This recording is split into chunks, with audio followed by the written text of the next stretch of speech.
ధర్మాన్ని కర్తవ్యాల్ని నిర్దేశించే నవ్య పథదర్శకులు మన గురువులు. భక్తి భావనా పరంపరకు శబ్దరూపాన్ని ఇచ్చి తమ ఉపదేశ సందేశ సంవిధానాన్ని గురువులు కొనసాగిస్తారు. గురువును ధార్మిక సంస్కర్తగా మన సంప్రదాయం వివరించింది. భక్తి జ్ఞాన కర్మయోగాల్ని సమ్మిళితం చేస్తూ గురువు అందించే బోధనామృతం వ్యక్తుల జీవితాల్ని ఎంతో ప్రభావితం చేస్తుంది. అలాంటి గురు సంప్రదాయంలో మధ్వాచార్యులు ప్రసిద్ధులు. ద్వైత సిద్ధాంతాన్ని ప్రతిపాదించి జీవుడికి దేవుడికి మధ్య ఉన్న తారతమ్యాన్ని విశ్లేషించారు. భిన్న స్వరూప స్వభావాల జీవన గణన, పరమాత్మ మధ్య ఉన్న తేడాల్ని విభాగాల్ని ఆవిష్కరించారు. మధ్వ సంప్రదాయాన్ని విస్తృతంగా ప్రచారం చేయడానికి కర్ణాటకలోని ఉడిపిలో అష్టమఠాలను స్థాపించారు. ఆ క్రమంలోనిదే సోదె వాదిరాజ మఠం.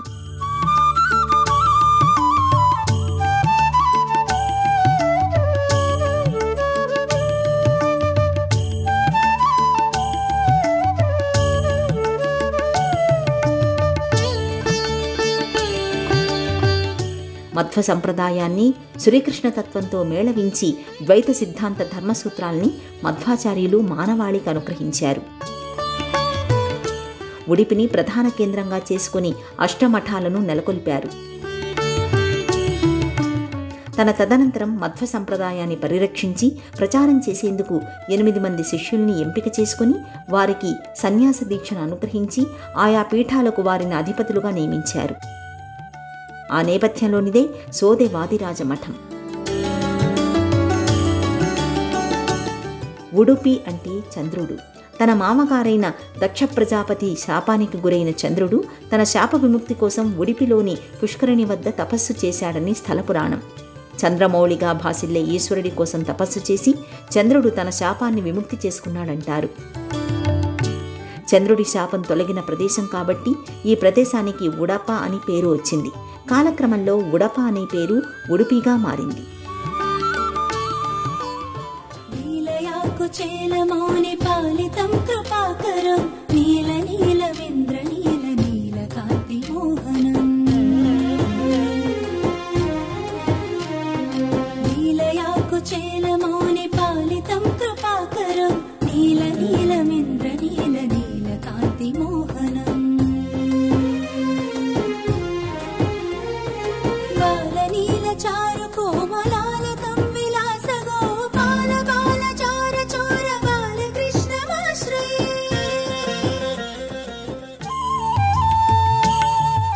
మధ్వమతాన్ని స్థాపించి మధ్వాచార్యులు హరియే శ్రేష్ఠుడు, జగత్తు సత్యం, తత్వాన్ని అనుసరించి భేదాలు ఏర్పడతాయి అనే సూత్రాన్ని ప్రతిపాదించారు. కర్ణాటక రాష్ట్రంలోని ఉడిపి సమీపంలో ఉన్న పాజొక గ్రామంలో 1238 సంవత్సరంలో విజయదశమి నాడు ఆయన జన్మించారు. పూర్ణ ప్రజ్ఞ, ఆనందతీర్థ, మధ్వాచార్య నామాలతో ద్వైత మతాచార్యులయ్యారు. మధ్వాచార్యుణ్ణి వాయుదేవుడి స్వరూపంగా భావిస్తారు. భక్తి యోగాన్ని, హరిభక్తిని, నిరహంకారతను, నిర్మలత్వాన్ని లోకానికి చాటి చెప్పడం ద్వారా ప్రామాణికమైన మతధర్మంగా ద్వైతాన్ని ప్రతిపాదించారు. మధ్వ సంప్రదాయం ప్రధానంగా 5 సూత్రాల్ని ప్రతిపాదించింది. మొదటిది జీవదేవ భేదం, జీవుడు దేవుడు వేర్వేరు. రెండవది జీవ భేదం, జీవుల మధ్య భిన్నత్వం. మూడవది జీవ జడభేదం, జీవ జగత్తులకు భేదం. నాలుగవది జడదేవ భేదం, దైవం జగత్తుకు భిన్నం. ఐదవది జడజడ భేదం, వస్తువుల మధ్య భిన్నత. ఈ పంచభేదాలు కలిగినదే ప్రపంచం. ఈ భేదాలనేవి శాశ్వతంగా ఉంటాయి. ముక్తి పొందిన తర్వాత కూడా ఇవి కొనసాగుతాయి. కనుక అభిన్నత, అద్వైతం అనేది సమ్మతం కాదంటుంది మధ్వ సంప్రదాయం. ప్రత్యక్షంగా మన కంటికి కనిపించే జగత్తు సత్యమే, మిథ్య కాదు. జగత్తులోని ప్రతి వస్తువులోనూ విభిన్న లక్షణాలు ఉంటాయి. ఇవి పరబ్రహ్మ భిన్న రూపాలు కావు అని మధ్వాచార్యులు ప్రతిపాదించారు. ఉపనిషత్తులకు, భగవద్గీతకు, బ్రహ్మసూత్రాలకు భాష్యాల్ని రచించి ద్వైత మతాన్ని స్థిరీకరించారు. ఉడిపిలో అష్టమఠాన్ని స్థాపించారు. మధ్వ సంప్రదాయంలో ఎందరో మహోన్నత గురువులు తర్వాత కాలంలో వచ్చారు. వారిలో మంత్రాలయ యతీంద్రుడు, గురు రాఘవేంద్ర స్వామి నిత్య స్మరణీయులు. మధ్వాచార్యులు ద్వైత సిద్ధాంత వ్యాప్తికి అష్టమఠాల్ని ఉడిపి సమీపంలోని వివిధ ప్రదేశాలలో స్థాపించారు. పెషావర్, పలిమారు, అదమారు, పుత్తిగే, సోదే, కాణియూరు, షీరూరు, శ్రీకృష్ణాపుర ప్రాంతాలలో ఈ మఠాలు ఉన్నాయి. సోదె వాదిరాజ మఠం సోదె గ్రామంలో మొదట మధ్వాచార్యుల వారితో స్థాపితమైంది. సోదె మఠానికి ప్రథమయతి శ్రీ విష్ణుతత్వ తీర్థులు. ఈ మఠానికి ప్రధాన దైవం భూవరాహస్వామి. మధ్వాచార్యులు ఈ పీఠానికి భూవరాహస్వామి విగ్రహాన్ని దివ్య కానుకగా అనుగ్రహించారు. బృహత్ పరంపరలో వాదిరాజస్వామి తీర్థులు ఈ మఠ గురువులలో ప్రసిద్ధులు. వీరి ఆధ్యాత్మిక ధార్మిక సేవలు నిరుపమానమైనవి. ప్రధాన పారంపర్య స్వామీజీగా వాదిరాజ తీర్థులు ఈ మఠానికి ఎంతో ప్రాముఖ్యం కల్పించారు. వారి పేరిట ఈ మఠానికి సోదె వాదిరాజ మఠం అనే పేరు స్థిరపడింది. ఉడిపి కృష్ణమందిర దర్శనంతో పాటు సోదె మఠం సందర్శన భక్తులకు ప్రత్యేకమైన అనుభూతిని ఇస్తుంది. ఉడిపిలోని ఇతర మఠాల వలె సోదె మఠం కూడా తన ప్రత్యేక పరంపరను సంప్రదాయాన్ని కొనసాగిస్తోంది.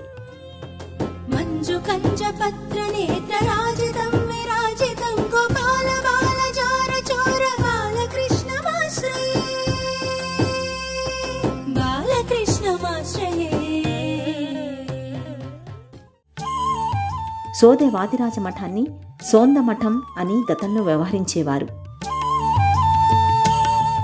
శ్రీ వాదిరాజ తీర్థులు ఈ మఠం స్థలంలోనే సజీవ సమాధికి ప్రవేశించారు. ఆయన బృందావనం మఠంలో దర్శనీయమవుతుంది. ఉత్తర కన్నడ జిల్లా సోదె గ్రామంలో మంగళూరు సమీపంలో ఈ మఠం నెలకొని ఉంటుంది.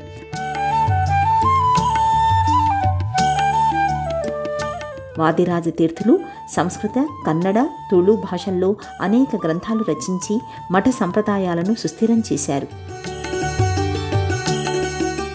ఇది కేవలం మఠంగానే కాకుండా ఆధ్యాత్మిక, ధార్మిక, సాంస్కృతిక కేంద్రంగా అభివృద్ధి చెందింది. సోదె వాదిరాజ మఠం చరిత్ర, ఆధ్యాత్మిక మహత్వం, సంప్రదాయక వైభవం కర్ణాటక మధ్వ సంప్రదాయ వారసత్వంలో ముఖ్యమైన స్థానాన్ని పొందింది.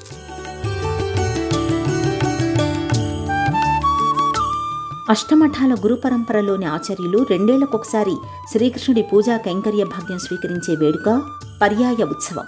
2 ఏళ్లకొకసారి జరిగే పర్యాయ ఉత్సవానికి ఉడిపి క్షేత్రం మరింత శోభాయమానంగా ఉంటుంది. ఉడిపి శ్రీకృష్ణుడి రథం తిరిగే మాడవీధులను స్థానికంగా రథవీధి అంటారు. ఈ రథవీధిలోనే అష్టమఠాలు నెలకొని ఉంటాయి. ఈ అష్టమఠాల పీఠాధిపతులకు మాత్రమే శ్రీకృష్ణ గర్భాలయ ప్రవేశ అర్హత ఉంటుంది. పూజా కైంకర్యాలను వారే స్వయంగా నిర్వహిస్తారు. పూర్వం ఒక్కో పీఠాధిపతి 2 నెలల పాటు స్వామివారి ఉత్సవాది సమస్త పూజాధికాలను నిర్వహించే విధంగా ఈ పర్యాయ కట్టడి విధించబడింది. అయితే కాలక్రమంలో ఆ కట్టడి 2 నెలల నుంచి 2 సంవత్సరాలుగా మారింది. ప్రతి 2 ఏళ్లకొకసారి పర్యాయ ఉత్సవం నిర్వహించి శ్రీకృష్ణ అర్చన బాధ్యతలను ఆయా మఠాధిపతులు స్వీకరిస్తుంటారు. 2 ఏళ్ల పాటు నిర్వర్తించే పీఠాధిపతికి మళ్లీ 14 సంవత్సరాల తరువాతే ఆ భాగ్యం లభిస్తుంది. అందుకే పర్యాయ ఉత్సవాన్ని వేడుకగా నిర్వహిస్తారు. ఉత్సవం రోజున ఆలయానికి 12 కిలోమీటర్ల దూరంలోని దండతీర్థంలో పీఠాధిపతి పుణ్యస్నానం ఆచరిస్తారు. అక్కడి నుంచి మంగళవాద్యాల నడుమ ఉడిపి క్షేత్రంలోకి ప్రవేశిస్తారు. ప్రధాన ఆలయం దగ్గర ముందుగా కనకదాస కిటికీ నుంచి శ్రీకృష్ణుని దర్శించుకుంటారు. ప్రవేశ ద్వారం దగ్గర అప్పటి వరకు పూజా కైంకర్యాలు నిర్వహించిన పీఠాధిపతి కొత్తగా పర్యాయం నిర్వహించే పీఠాధిపతికి స్వాగతం పలుకుతారు. గర్భాలయం వద్ద మధ్వాచార్యులు ఉపయోగించిన వెండి అక్షయపాత్ర, గరిట, తాళాలు అప్పగిస్తారు.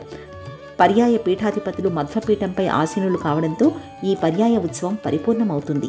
ఎవరు పర్యాయాన్ని స్వీకరించినా మిగతా 7 మఠాల పీఠాధిపతులు ఈ పర్యాయ ఉత్సవంలో పాల్గొంటారు. ఈ అపురూప ఘట్టాన్ని తిలకించేందుకు లక్షలాదిగా భక్తులు ఉడిపి క్షేత్రానికి చేరుకుంటారు.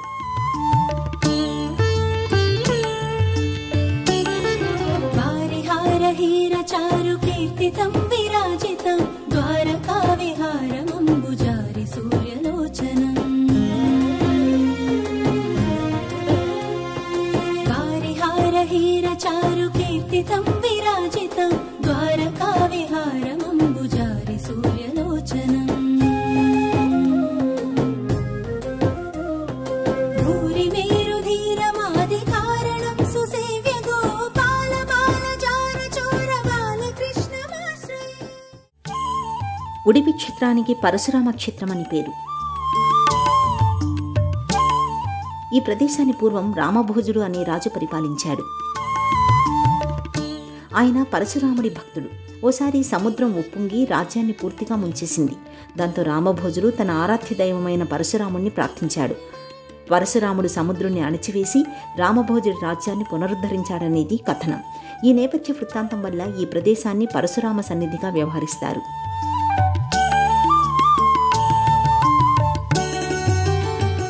ఉడిపిలో మధ్వాచార్యులు ప్రతిష్ఠించిన శ్రీకృష్ణమూర్తికి సంబంధించి ఓ గాథ ప్రచారంలో ఉంది. ద్వాపరయుగంలో రుక్మిణీదేవి పూజించిన కృష్ణుడి విగ్రహం శ్రీకృష్ణ నిర్యాణ అనంతరం ద్వారకతో పాటు సముద్రంలో మునిగిపోయింది. ప్రతినిత్యం ఆ విగ్రహానికి రుక్మిణీదేవి గోపీచందనాన్ని అలతి పూజించడం వల్ల ఆ విగ్రహం చుట్టూ గోపీచందనం పేరుకుపోయి కొయ్యగా తయారైంది. అందువల్ల సముద్రం నీటిలో తేలుతూ ఒడ్డుకు చేరింది. సముద్రపు ఒడ్డున చెక్కదుంగలాగా పడి ఉండేది. ఓసారి సముద్రం పైన నౌకాయానం చేస్తున్న వర్తకులు నౌకలో సరుకులు తక్కువై తేలుతూ ఉండటం వల్ల నౌక బరువు పెంచేందుకు చుట్టుపక్కల ఉన్న కొయ్య ముక్కల్ని నౌకలో వేసుకుని బయలుదేరారు. సరిగ్గా ఉడిపి ప్రాంతానికి చేరుకునే సమయానికి సముద్రంలో అలజడి ప్రారంభమై తుపాను మొదలైంది. ఆ సందర్భంలో సముద్ర తీరంలో ధ్యాన నిమగ్నులైన మధ్వాచార్యులు నౌక పరిస్థితిని గమనించి తన భుజంపై ఉన్న అంగవస్త్రాన్ని తీసుకుని గాలిలో ఊపారు. కొద్దిసేపటికి తుపాను శాంతించింది. నౌక ఒడ్డుకు చేరింది. మధ్వాచార్య స్వామి పట్ల భక్తితో వ్యాపారులు ఏదైనా కానుకను స్వీకరించమని కోరారు. వారి అభ్యర్థనను మన్నించి నౌకలో ఓ మూల పడి ఉన్న కొయ్య ముక్కను స్వీకరించారు. ఆ కొయ్య ముక్కను సముద్రపు నీటిలో కడగగా బాలకృష్ణుడి దివ్యమంగళ విగ్రహం బయలుపడింది. ఆ విగ్రహాన్ని మధ్వాచార్యులు ఉడిపిలో ప్రతిష్ఠించి ఉడిపి కృష్ణమఠంతో పాటు మరో 7 మఠాల్ని స్థాపించారు. సోదె మఠానికి సంబంధించిన ప్రధాన ఉత్సవాలు, ఆచారాలు, వేడుకలు వైభవంగా కొనసాగుతాయి. ప్రతి సంవత్సరం పాల్గొన మాసంలో కృష్ణపక్ష తృతీయ నాడు వాదిరాజ తీర్థుల బ్రహ్మలీన తిథిని ఘనంగా నిర్వహిస్తారు. ఇది ఈ మఠానికి ముఖ్యమైన పర్వదినం. ఈ సందర్భంగా విశేష పూజలు, హోమాలు, అన్నదానం జరుగుతాయి. భాద్రపద శుద్ధ పంచమి భూవరాహ జయంతి. భూవరాహస్వామి ఈ మఠానికి అధినాయక దైవం. అందువలన భూవరాహస్వామి అనుగ్రహం కోసం విశిష్ట పూజల్ని, వేడుకల్ని నిర్వహిస్తారు. ప్రతి సంవత్సరం పాల్గొన పౌర్ణమి నాడు రథోత్సవాన్ని కన్నుల పండుగగా నిర్వహిస్తారు. ప్రతి 16 సంవత్సరాలకు ఒకసారి ఉడిపిలోని మఠానికి కృష్ణ పూజాధికారం లభించినప్పుడు అధికారికంగా పర్యాయ ప్రవేశ ఉత్సవం వైభవంగా కొనసాగుతుంది.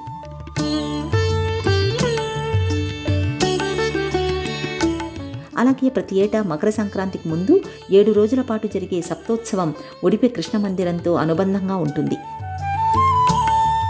దీపావళి నాడు విభూతి మహోత్సవాల్ని ఈ మఠంలో నిర్వహిస్తారు.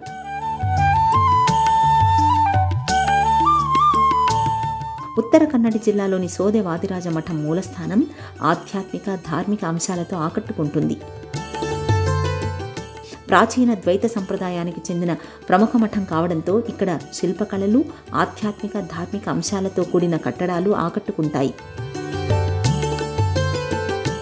మఠంలోని శిల్పాలు, సంప్రదాయాత్మకంగా మలిచిన భూవరాహ, హయగ్రీవ దేవతామూర్తుల విగ్రహాలు ఎంతో ఆకట్టుకుంటాయి. స్థావర శిల్పకళను ఈ మఠంలోని శిల్పాకృతులు ప్రతిఫలిస్తాయి. శిల్పాలలో ఆధ్యాత్మిక కథనాలు, పురాణ గాథలు ప్రతిబింబిస్తాయి. మఠంలో వేద, విష్ణు, శివ, వాయు, వాదిరాజ తీర్థుల బృందావనాలు మఠంలో నెలకొని ఉన్నాయి.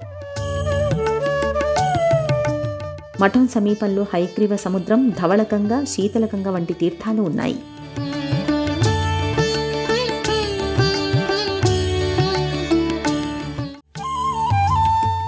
మధ్వాచార్యులు అష్టమఠాల్ని ఏర్పాటు చేస్తున్నప్పుడు ఆరాధనా సంవిధానం కోసం ఒక్కో మఠానికి ఒక్కో అధిదేవత విగ్రహాన్ని అనుగ్రహించారు. ఈ దైవ స్వరూపాలు విష్ణువు 4 అవతార రూపాలు. అవి శ్రీకృష్ణ, శ్రీరామ, శ్రీ నరసింహ, శ్రీ వరాహస్వామి మూర్తులు. వసుదేవుడు, దేవకి దంపతులకు శ్రీకృష్ణ పరమాత్మ 8వ సంతానంగా జన్మించాడు. శ్రీకృష్ణుడికి ప్రియమైన సంఖ్య 8. ఈ 8 మఠాలు ఆ మఠాలు ప్రారంభించిన గ్రామనామంతో సమ్మిళితమై ఉన్నాయి. ఆ తర్వాత 8 మఠాల ప్రధాన కార్యాలయాలు ప్రసిద్ధ ఉడిపి శ్రీకృష్ణ ఆలయం చుట్టూ ఉడిపి పట్టణానికి మార్చారు. అష్టమఠాలు ఏర్పడిన తరుణంలో మధ్వాచార్యులు 2 మఠాల్ని కలిపి జంట మఠాలుగా ప్రారంభించారు. పలిమారు, అద్మారు, కృష్ణపుర, పుతిగే, షిరూర్, సోదే, కానియూర్, పెషావర్ ఇలా 2 మఠాల్ని అనుసంధానం చేశారు. ఈ మఠాలలో ప్రతి జతను ద్వంద్వ అంటారు. ప్రస్తుత పర్యాయ అధినేత తన బాధ్యతల్ని సజావుగా నిర్వర్తించడంలో అనుకోని ఇబ్బందులు ఎదురైతే ద్వంద్వ మఠానికి చెందిన స్వామీజీ ఆ బాధ్యతల్ని స్వీకరిస్తారు. ఎంతో ముందు చూపు, దార్శనికతతో మధ్వాచార్యులు ఈ విలక్షణ సంప్రదాయాన్ని ఏర్పాటు చేశారు.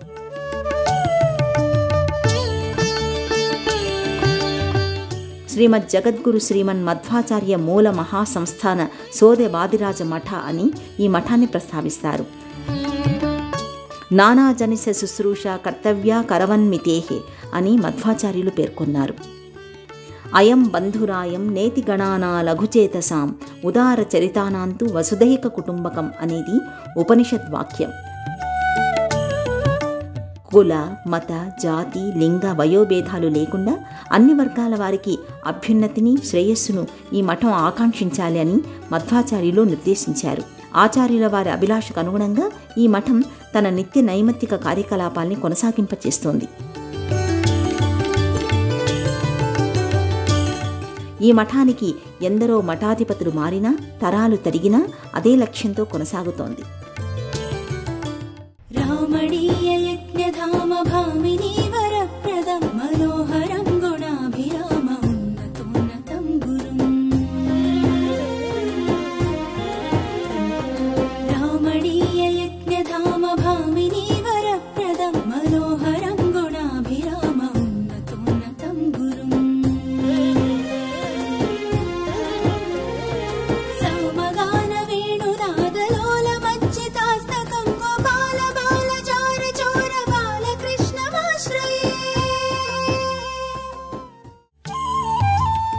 సోదె వాదిరాజ మఠానికి ప్రస్తుతం శ్రీ విశ్వవల్లభ తీర్థస్వామి పీఠాధిపత్యం వహిస్తున్నారు.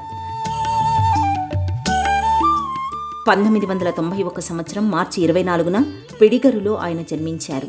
ఆయన గురువు శ్రీ విశ్వోత్తమ తీర్థులు.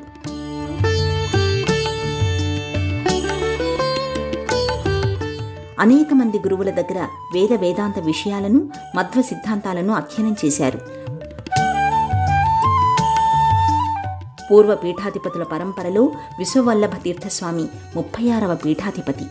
ఆధ్యాత్మికతతో పాటు సేవ, సామాజిక బాధ్యతలు ముఖ్యమని ఆయన ప్రబోధిస్తారు.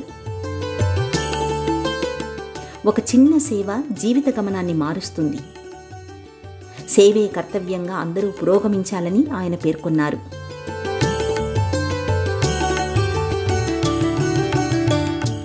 సోదె మఠం ద్వారా గో సంరక్షణ, విద్యావ్యాప్తి, వేద ధర్మ సంరక్షణ నిర్వహిస్తున్నారు. విద్యార్థులకు ఉచిత విద్య, భోజన వసతి సదుపాయాలు కల్పిస్తున్నారు. ఆధునిక విద్యా వ్యవస్థపై కూడా దృష్టి సారించి ఆంగ్ల మాధ్యమ పాఠశాలల్ని స్థాపించారు. ఇంజనీరింగ్ కళాశాలల్ని స్థాపించారు. వైష్ణవాద్వైత సంప్రదాయ ఆచార పద్ధతులను విశ్వవల్లభ తీర్థస్వామి విస్తృతంగా ప్రచారం చేశారు. ధర్మబద్ధత, సేవాభావం, సాంస్కృతిక విలువలు, సంప్రదాయాచరణ, ఆధ్యాత్మిక సంవిధానం, పరంపరానుగత విలువల పరిరక్షణ వంటి అంశాల మేళవింపుగా విశ్వవల్లభుల ఉపదేశ సరళి కొనసాగుతుంది. షిరూర్ మఠంలో సోదె మఠం అనుసంధానమై ఉంటుంది. ఈ ద్వంద్వ మఠాలు సంయుక్తంగా మధ్వ సంప్రదాయాన్ని మరింత ముందుకు తీసుకువెళ్లాలని మధ్వాచార్యులు ఆకాంక్షించారు. భగవంతుడు కేవలం ఆలయంలోనే కాదు, సమాజంలో ప్రతి వ్యక్తి గుండెల్లో గూడు కట్టుకుని ఉంటాడు. మానవత ద్వారా ఆ దైవాన్ని దర్శించవచ్చు అని మన సనాతన ధర్మం ప్రబోధిస్తుంది. ఆ సందేశానికి అనుకూలంగా జీవదేవ భేదాన్ని ప్రకటిస్తూ సర్వత్రా జీవత్వాన్ని, చేతనత్వాన్ని మధ్వ సంప్రదాయం దర్శిస్తోంది. ఆ పరంపరలోని అష్టమఠాలలో సోదె వాదిరాజ మఠం సంపూర్ణ యశస్సుతో ఆధ్యాత్మిక జగతిలో చైతన్యస్ఫోరకంగా పురోగమిస్తోంది. ఓం శ్రీ గురుభ్యో నమః.